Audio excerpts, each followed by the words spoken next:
घशात खवखव होत असेल, खोकताना घशातून बेडका पडत असेल आणि संध्याकाळनंतर खोकल्याचा जोर वाढत असेल तर करा हा घरगुती उपाय. नमस्कार मित्रांनो, सर्दी पडशाचे व्हायरल इन्फेक्शन बरे झाल्यानंतर देखील खोकला मात्र बरेच दिवस जात नाही. दिवसेंदिवस खोकल्याची तीव्रता वाढत जाते. बाजारातील कफ सिरप खोकल्याची अशी उबळ दाबण्याचा प्रयत्न करतात, मात्र मूळ समस्या तशीच राहते. म्हणूनच असा कोणत्याही प्रकारचा खोकला आणि शरीरातील वाढलेला कफ दोष मुळापासून नष्ट करण्यासाठी आजचा हा घरगुती उपाय तुम्ही फक्त 4 ते 5 दिवस जरी नियमित केला तरी पूर्णपणे आराम वाटेल. चला तर पाहूयात हा उपाय कसा बनवायचा. पण मित्रांनो, यापूर्वी तुम्ही जर आमच्या चॅनलवर नवीन असाल आणि अजून आमच्या चॅनल सबस्क्राईब केला नसेल तर लगेच व्हिडिओ खाली लाल रंगाचे सबस्क्राईब बटन दाबून शेजारील बेलवर क्लिक करा आणि आमच्या असेच आरोग्यवर्धक माहितीने परिपूर्ण व्हिडिओ सर्वप्रथम पहा. खोकल्यावर गुणकारी असा हा घरगुती उपाय बनवण्यासाठी आपण सर्वप्रथम एक भांडे घेऊन त्यामध्ये 1 ग्लास एवढे पाणी घेणार आहोत. यानंतर आपल्याला आवश्यक आहे काळे तीळ. काळे, सफेद आणि तांबड्या रंगाचे तीळ अगदी कुठल्याही किराणा दुकानात उपलब्ध होतात. यामधील काळे तीळ खोकल्यासाठी अत्यंत उपयुक्त असतात.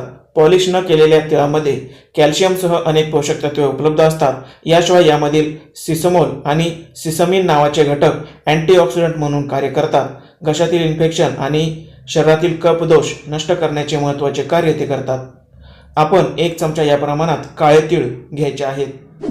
यानंतरचा दुसरा घटक म्हणजे तुळशीची ताजी पाने. तुळशीच्या पानांमध्ये अँटीबायोटिक, अँटी इन्फ्लॅमेटरी गुणधर्म असतात, जे घशातील इन्फेक्शन आणि खोकल्यामुळे घशाला येणारी सूज कमी करतात. आपण ही पाने स्वच्छ धुवून याचे बारीक असे तुकडे करून या पाण्यामध्ये टाकायचे आहेत. यानंतरचा तिसरा घटक म्हणजे अद्रक.